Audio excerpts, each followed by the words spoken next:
Hey, well, welcome to a special crossover episode of Sarcasm Colored Glasses. Your host, Jay, with our special guest, Alex, from our Eye Pokes and Head Chokes There you go. System Most people get podcast. it wrong, so awesome for getting it right on the first try, You actually. usually have to say it backwards. I had to think about it really hard. So, we're here in this crossover event to talk about Netflix The Witcher. And so I just finished this.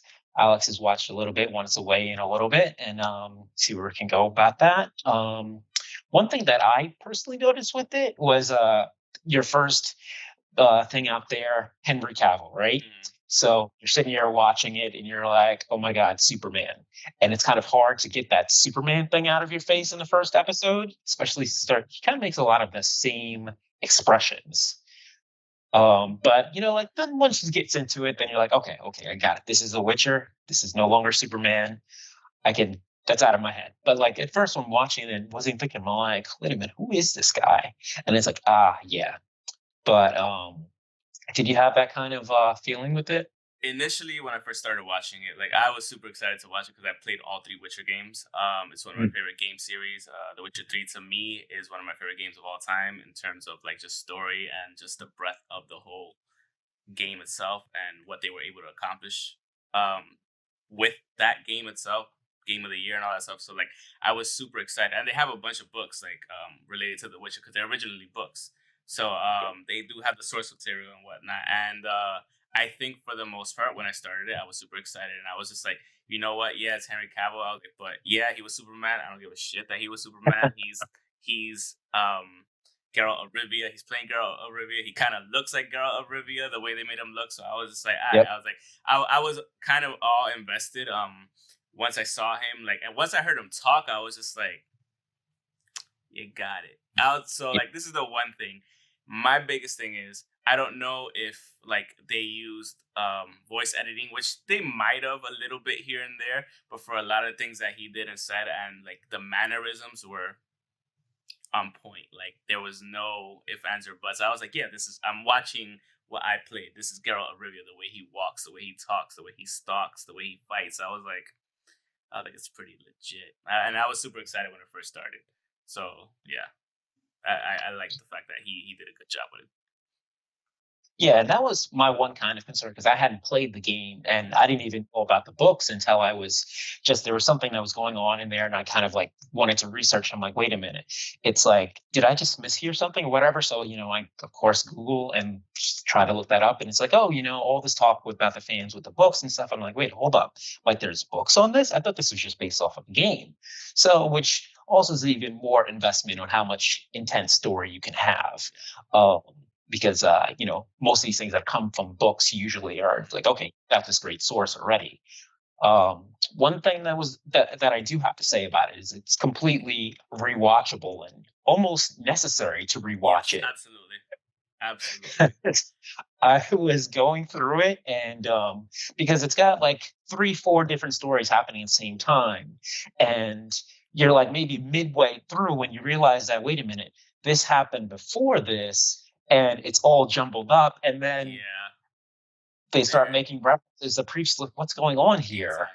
Like so I initially had that issue. So like I'm watching this and I'm like I didn't really pay attention to the name of the episode. The first episode is called The End's Beginning or some shit like that. I forgot what it Uh, was, or The Beginning's End. It was either one or the other. But like when you watch it, you don't initially know that there are different things going on at different time periods within the yep, thing. So like when I got to episode 4, the whole thing um with Dunny and the daughter and yep, the queen, I was just like, oh, I remember this from the game. yes. This didn't happen yet. I was like, bad. So like that's when I was like, oh, okay, so this is going backwards. I was just like, oh shit, I'm gonna have to rewatch this. And that's the one thing, it is convoluted. They did have that Mhm. issue in terms of, hey, I like you're trying to tell 4 stories or three or 4 stories at the same time in different time periods. It's kind of hard for people to keep up, especially for a first time watcher, because like, and especially somebody that's new to the franchise overall. Yeah, I think it would have helped if they would have just done like the first things that Game of Thrones did. Not to compare it too much to Game of Thrones because there's two completely different shows. But Absolutely. the one thing that they could have done is like every time they got to a new city or to a new place, like have the thing at the bottom saying, you're here and you're here and Yeah. you're here, and you didn't have to necessarily put the time period if that's the way the director wanted it. To be kind of convoluted in order to have replayability. Because Hmm. honestly speaking, the games themselves have replayability. Why wouldn't you want the TV show? So maybe that was done by design, but at the same time, Hmm. I had like 10 people at the same time that knew I had played the games, and they're like, okay, so what happened here and here? What's going on? I was like, our friend Nadia, like, she was just like, I don't get it, but this, and this, and this. And I'm like, Nadia, just watch the fucking show. And then you didn't have to rewatch it again. And she was like, what? So, like, it is confusing. That's the one thing I kind of take away from the show. Like, yeah, you could have made it easier for your viewers overall, but I think they did a good job still. Like, I had fun watching it, and it was just, yeah, I watched it again for the second time because of the fact that, hey, did I miss some things that I didn't pick up the first time? So Yeah, totally. I mean, I got to that same part, like about like the fourth episode when they had that wedding thing, hmm and that's when I got super confused. And then I'm like, wait a minute, what's going on? And then I gave in, I caved, and I said, you know what? I remember these people from before, and I get this feeling that this is done in these two different frames. So let me. I actually went back and rewatched the first episode on my own, and then I'm like, now I get it. I mean, one thing that they did do is like by the time it does get to the end they did pull back those things. yes, So it was, if you do force yourself through it, let yourself be confused for a little bit until you get to the end. it's And it's gonna coalesce as it should. And that's yeah, what I was telling people. That's why I just kept telling people, just keep watching. Stop asking me yeah, questions. Just keep watching. It's gonna come together. And people don't like to be confused. Some people just like to have the shit held out to them. Like, here you go. Like, here. yeah, exactly. So it totally was confusing, but it wasn't enough to say like, okay, you know what, I can't deal with this thing. It was more so I'm confused, but I'm still really interested and I want to get through and see how it's going. But even going back and watching that one episode while I was going through it, like, light bulbs were going off and at least set me in a place that I was, to get through the rest, at least to get to the end and see that all come together. But, I always like to say that I like things that you can watch again. And something like this, where, like I was saying with Westworld, you get to the end of it and everything's flipped this upside down. You're like, wait a minute, wait a minute. I need to go and see what I missed in here because I know that there's like other things in here that's going to shed new light onto this. Yeah, And I definitely felt that this was like in the same way, but like in a good way. agreed, agreed. What do you think about the action sequences overall? Like when you have that first action sequence that he had, where he just ripped through the city, just like whooping everybody's ass at once. Like, Yeah, I was just like, yeah, that's The Witcher. Like, because there's so many yeah, times when I'm playing the game, when I was playing the game, like, put it this way, I had initially started that game. The file my computer got messed up. File got, I had to restart my computer. Forgot to take out the save file. I had it 40 hours in already. I waited 2 years to play it again because I was so pissed off about losing 40 hours of progress. And I still had fun playing it again and going through the mhm, story. And the thing is, like, when you fight people, it's almost seamless combat just like that. Just going through, using the powers and doing all that stuff. And when I saw the seamless fight, which was the best fight of the whole show, honestly speaking, I think it came a little too early, but hey, fuck it. Like, you get mhm. what you get. But at the same time, it was good to see Geralt fighting like Geralt would. Like, it was fun, and yeah, I mean, I like fight scenes. Yeah, I mean, I liked the way, and it's funny because it's coming from somebody who hasn't played the game. Mm-hmm. I only knew of it being a game, obviously from commercials, mostly when I think maybe Witcher 2 was out. I think that's when they had the most commercials out. But it was something where it's like, okay, this looks like a game that I would like, but never happened to get into it. And then when you're seeing that it's a series, And I'm like, okay, let me look into this more. But it ends up being kind of like, okay, is this something where it's like Resident Evil, where it's like the game is completely nothing like the movie, and maybe there's like a tiny little bit, or is it something that like takes off very well from it? So it's kind of good to hear from somebody who's played the game to say like, okay, this is authentic, and it's not just authentic, it's good, and it's good as somebody who like you don't require to play the game or read the books to enjoy it, but it's also like it's an extra thing to see those things brought to life and brought in a good way, not where Yeah, it's like exactly. this is missing this or this is misplaced there or whatever. But yeah, the fight sequences, I definitely thought that they were very smooth and fluid, and they also like came out of like they kind of came out of nowhere sometimes. You would have a lot of like talking sequences, everything's quiet and everything, and then it's just one of those things where things just shit goes down. you And I know shit you not, that's how the game is. You could just be like mulling about, minding your own business, picking like some roots or some shit, whatever, and then all of a sudden you get attacked by a monster or by people. Because the game has ran like very, very random moments like that. So it's Mhm. it's it's true to form, pretty much. Like shit would just happen, just like you said, Yeah. and you just gotta And be he ready. yeah, he plays it off very well too, because he's just trying to just mind his business, have a peaceful, either he just got out of this or whatever. He's just trying to have a drink and whatever, and then he just sees like here comes the crowd and stuff, He's and he's like, just "Yo, can I chill for a you second? know, Like, I just killed something that was plaguing all of you guys. Like, can I rock? Like, fuck." yeah. No, Hey, yeah, yeah. he just takes that breath, like here we go. It's like all right, you And, know what? This is and he how it's does gonna be that. He now. does that. Like that really guttural sound, like that he Yeah, does in the game. So once he did that, I was like, all right, yes. I was like, you're on point. I was like, you're on point I, with it. I like when they do their research and their homework on these things to make Oh them get yeah, that. exactly. To have those little extra things. So I was like, with those little extra details, attention to detail, like I was like, the one thing that I did notice, I don't remember, I can't recall right now, but he only ever had one sword with him at a time, right? I think I remember one sword. If Okay, because in the anything, game you maybe have there was a two cross. usually. He Mhm. usually has two in the game. I'm pretty sure though I did see like an extra sword at one point in time because one of them is a silver sword for hunting monsters, and Yeah, the other one is just for regular combat against people and whatnot. But that's neither here nor there. That's a minor thing. But I was like, "Where's the other sword?" But I was just like, not yeah, trying to confuse people too much because like it is what it is. I'm pretty sure when he does fight the monsters, he does use a silver sword, but it's people probably won't even tell the difference if, anyway. So because it's a sword. A sword looks like a sword. They wouldn't know the difference. yeah. So like I was okay with that. What do you think about the acting overall though?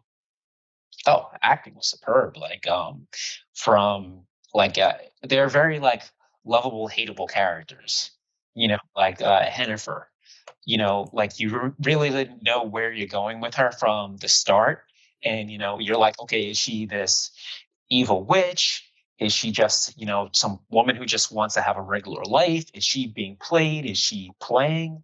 So, and I thought that they really made her very real too, Yeah. and the relationship between them. And I felt like he kind of played like because I think like originally a lot of these things, whether they're like spy games or games of of these types where they have this main big strong guy where like, oh, you're the Witcher, and you expect them to be like really awesome in combat and just like they never fail, they never do anything. But this guy, he walks into town and he's pretty much spit on, and so He looked and he like a mutant, just like X-Men kind of, because that's technically what he is.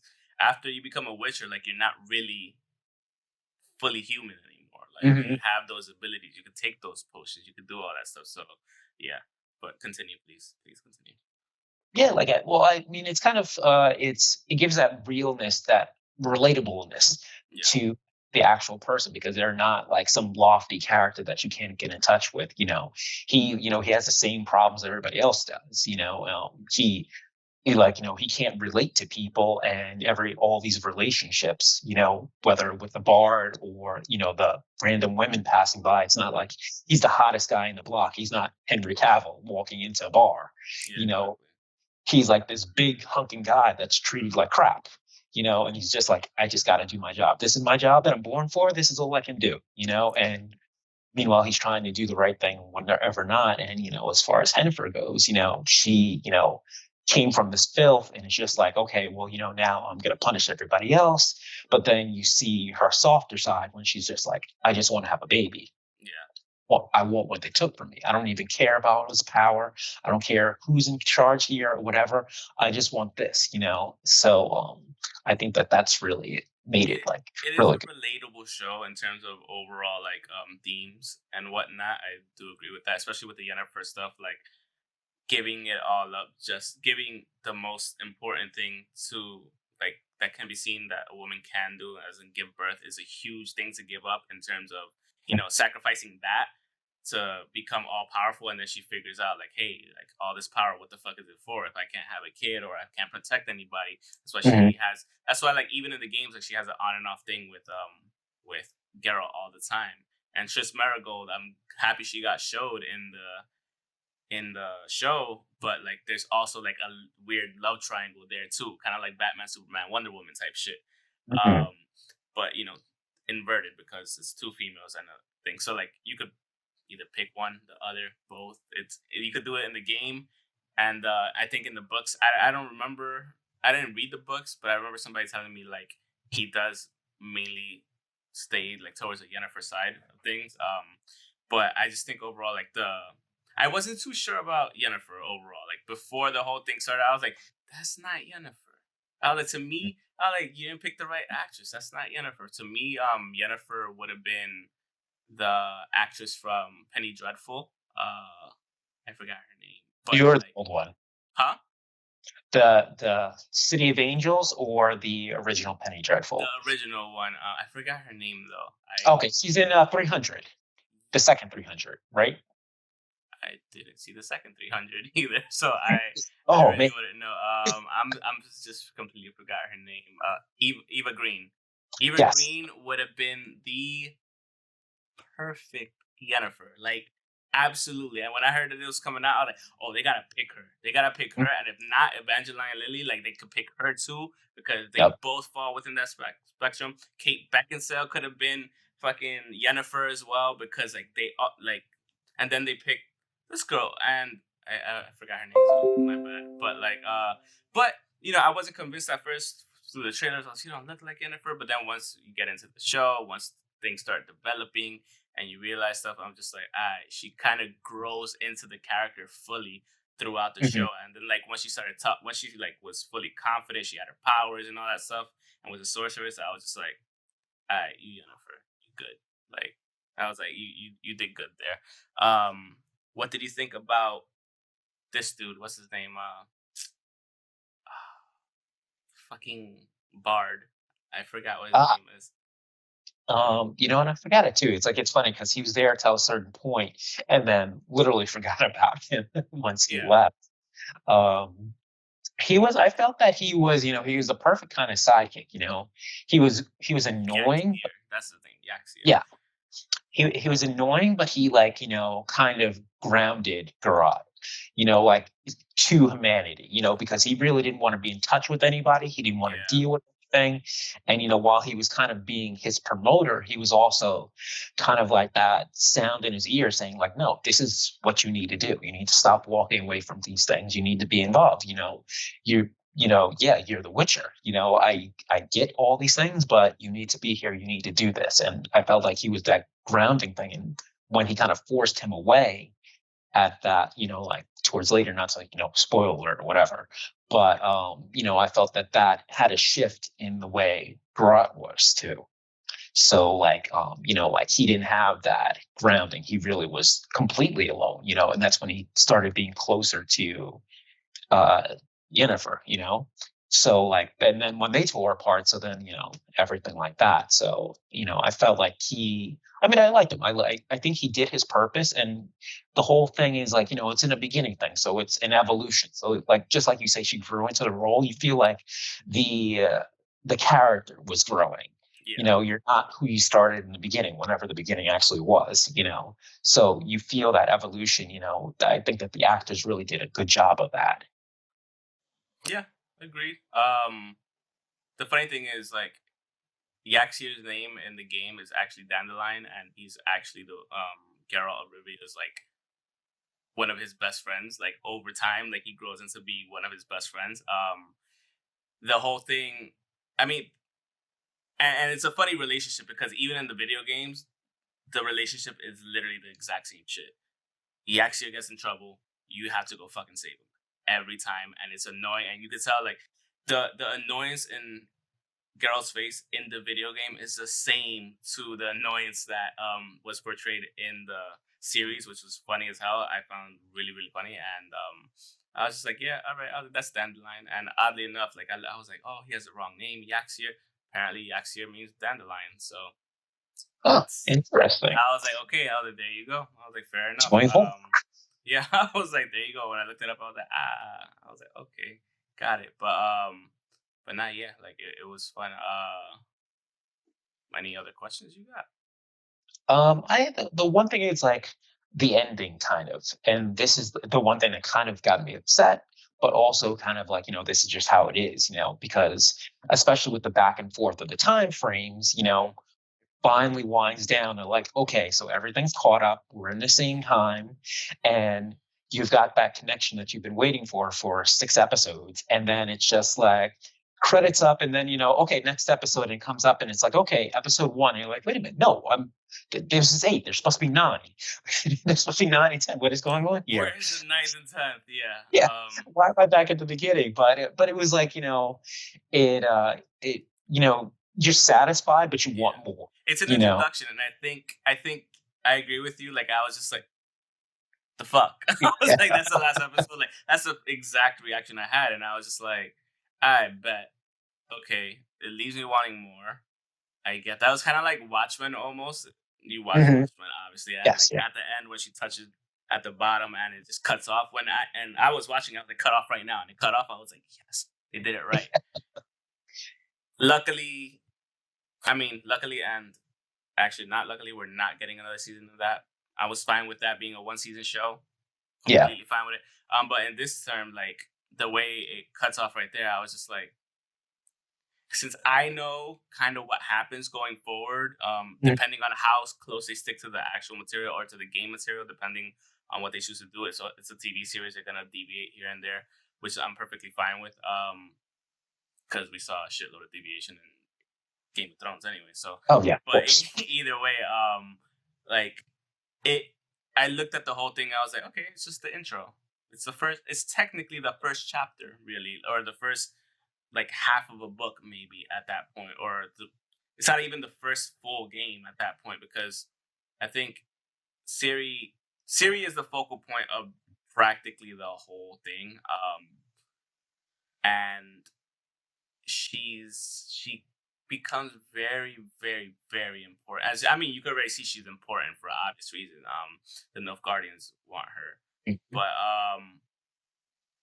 she has something called the Elder Blood, and that plays into the games all the time. Like it's always a backstory, so it's like a long overarching story. And in the third game, it all comes to the head in the Witcher 3: The Wild Hunt. It's a huge story revolving around Ciri and Geralt trying to save Ciri again. So like, it's building towards that, and I know what it's building towards. And when I see that, I'm just like, I was like, okay, I know where they can possibly go with this. I know what they can do. Maybe they might go to the Skellige Isles or something, like things that you don't know about yet because you haven't played the game that I do. Like Mhm. there's a lot of things that they can do. But and there's a lot of other kingdoms. There's so much content that they can use for the second season and the third season. Possibly, hopefully, we got a third season. So it's I the ending was good to that point because I'm like, all right, I want more, and I know what they could do with it. Yeah. It's just, it's like one of those things where it's like it's an intro, and you can take it as that, it's like, yeah, you're going to want more. You can't put everything all at once, especially if there's that much history for it. But it gives you that feeling where it's like, okay, so everything's been set up at least right. You've been set up with a plan. You've been set up, you've got all this source material, but you're not going to give it all at once, but you're going to interweave it in there. So like, yeah, this story isn't going to be finished because it's going towards this.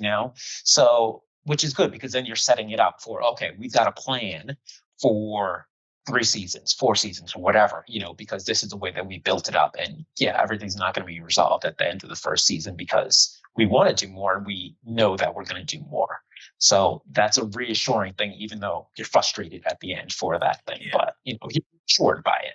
Like thinking about it more, it's actually like a huge prologue. If anything, it's not even the Mhm. first chapter. It's a huge prologue because you're introduced to the characters, and you're introduced to how the characters know each other, how everything works, how the world is overall, like the systems put in place and whatnot in terms of uh just like the kings, the kingdoms, the like why Nilfgaard are going after Syria and all that stuff. So like it's all put in place, just like you said. I want them to kind of go into more of in the second season. I want them to explore more of like the racist undertones of the game because there's a lot of racial implications in the game with dwarves and all that stuff. Like there's some real messed up stuff that happens in that game. And as you try like traveling the world, like you see some real messed up shit in the game, and I'm just like, oh, will they delve into certain things? And even like you see some of those things like with Siri and the Queen, like everybody's like talking shit about the Queen the whole time, and she's just like she can't say anything because like if she says, "Hey, that's my mom," like that's my grandmother, like what? Yeah. Like Hmm. you gave yourself away, and two, it's just like oh, like we can kill you if you want. Like so, it's better for. There's a lot of underlying issues in the game, and just like they even talked about it in the I think the fifth episode when he went to go like look for the horned people and the elves that Uh-huh. that series grandmother drove out the elves and practically killed all of them almost like drove them to like just took over their lands and like it was nothing. So like there's a lot of those things I want them to explore more because they were pretty relevant in the game overall. And yeah, I just can't wait to see more honestly because I'm Yeah. just it's one of the shows I was excited about. The one thing I did hate that people were doing while watching the show, they were like, "Oh, this is different than Game of Thrones." Yeah, no shit, it's It's different, not Game of guys. It's not Thrones. the same shit. Like it's a completely different show, completely different spectrum. Like come on, guys. Like let's not compare the Yeah. two. One was the greatest show on television for about 6 seasons, and Hmm. then it kind of curled to. I'll even give them the seventh season. But that's neither here nor there. We're talking about The Witcher, and I think they have a really good base to build upon because they laid the foundation. Even though it was a little convoluted, they laid the foundation, Yeah. and I think there's no other way to go but up from here. Just hopefully they keep the same writers, the same actors, all for the most part, and just get more Witcher, man. Yeah. I mean, I'm not bothered by the convolutedness because at least like it's something to rewatch, and at times like this, I mean, rewatching something of 8 episodes, not a big deal, Yeah, not a exactly. lot of other things going on. So, it's not too bad. So yeah, I mean I enjoyed it as somebody not having the knowledge and and having that extra, that makes it even stronger and just gives that hope that there's so much more to it. So Yep. yeah, so well, appreciate you weighing in on that, Yes, and sir. I hope everybody's feeling fulfilled. And we'll be talking about something else next time. Hopefully, we'll have more of these crossovers. Bet. Sounds like a plan. All right, until next time, guys.